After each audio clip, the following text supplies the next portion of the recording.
Seek thou to know that from which these creatures are born, whereby being born they live, and to which they go hence and enter again.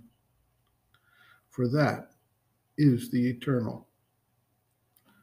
Thus goes the teaching of Varuna to his son Bhrigu in the Taittiriya Upanishad, translation by Sri Aurobindo in the Upanishads, page 275. We rarely stop and wonder about how it is we exist and for what reason. When we do have such thoughts, they are frequently, in fact mainly, limited to the physical processes of birth, life, and death, and do not focus on the larger picture of the universal creation and our role within that larger creation. When an individual begins to consider the idea that there must be a rationale behind existence, that somehow this vast creation is not purposeless, and that it has not arisen out of nothing and somehow developed the entire complex world and indeed the entire creation, his entire perspective on life begins to change. Ordinarily, we live in a world of illusion, cut off from this larger reality of existence, and fixated solely on our little lives and the predefined and limited life that we are told is the sole important thing for us to focus on. Family, school, career, survival, and enjoyment occupy most people.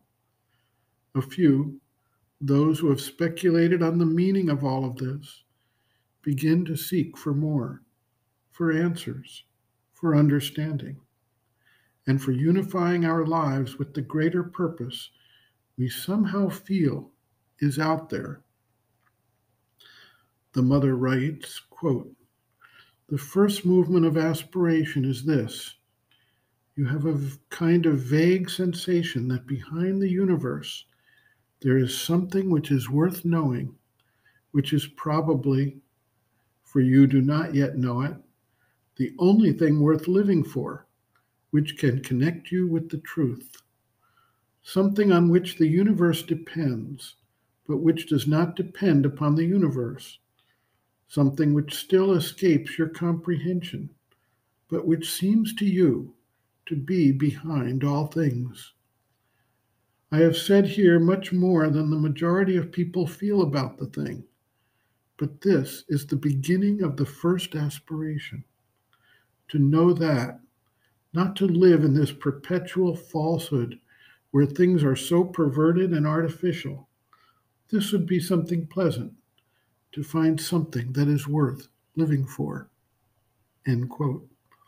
Reference, Sri Aurobindo and the Mother, Growing Within, The Psychology of Inner Development, Chapter 3, Growth of Consciousness, Basic Requisites, pages 34 to 35.